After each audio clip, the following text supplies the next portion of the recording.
भर में लोगों से कहना चाहता हूं, कम मेक इन इंडिया।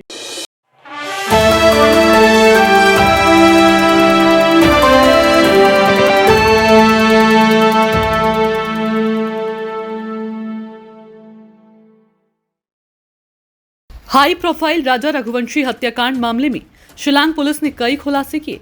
पूछताछ के दौरान यह मालूम चला कि पैसों के लालच में आकर आकाश राजपूत इस हत्याकांड में शामिल होने के लिए राजी हुआ।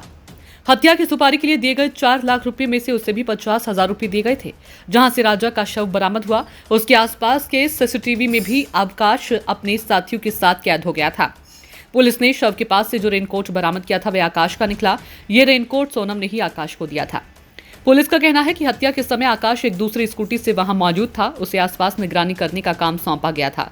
सोमवार आधी रात को ललितपुर के चौकी गांव से शिलांग पुलिस आकाश राजपूत को हिरासत में लेकर गई थी। शिलांग पुलिस ने यहां भी उससे काफी देर तक पूछताछ की थी। पूछताछ के दौरान पुलिस ने उससे सोनम के बारे में भी पूछा था, लेकिन उसकी जानकारी होने से आकाश ने इनकार कर दिया था। इसके बाद करीब 1 घंटे तक पुलिस उसके घर की तलाशी भी ली थी। यहां से पुलिस को कुछ नहीं मिला। इसके बाद पुलिस आकाश को लेकर अपने साथ गई। दादी ने कहा, लड़का हो या लड़की, गलत हो तो गोली मार दो। आकाश राजपूत के पकड़े जाने के बाद दादी भरत रानी ने कहा कि गलत चीज नहीं देखी जाती, चाहे लड़का हो या लड़की, गलत हो तो गोली मार दो। लेकिन उसका बच्चा गलत नहीं है, उसे फंसाया जा रहा है। गांव के लोगों ने भी आकाश को शांत स्वभाव का बताया। सोनम और राज के बीच 5 महीने से था प्रेम प्रसंग। राजा रघुवंशी और सोनम के केस में कई बड़े खुलासे हुए हैं। इंदौर पुलिस सूत्रों के अनुसार पूछताछ में आरोपियों ने जो कहानी बताई वह बेहद खौफनाक है।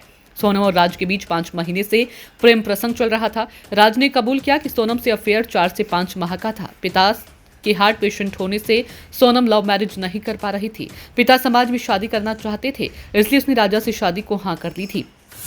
सोनम ने राज से कहा था, जब मैं विधवा हो जाऊंगी तब मुझसे शादी कर लेना। सोनम ने पहले ही तय कर लिया था कि शादी के बाद राजा को मारकर राज के साथ रहने लगेगी। सोनम ने राज से कहा था कि जब मैं विधवा हो जाऊंगी फिर तुम मुझसे शादी कर लेना, तब मेरे परिवार वाले भी हमारी शादी के लिए मान जाएंगे। राजा और सोनम की 11 मई को शादी हुई। दोनों के परिवार बहुत खुश थे।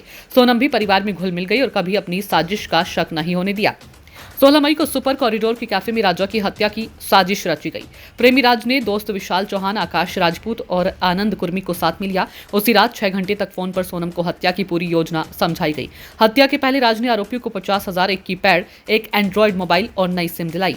ये सब चीजें आरोपियों ने सोनम को दे दी।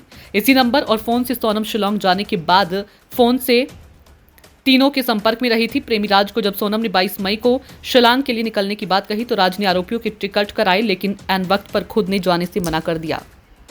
ब्यूरो रिपोर्ट, नई दिल्ली।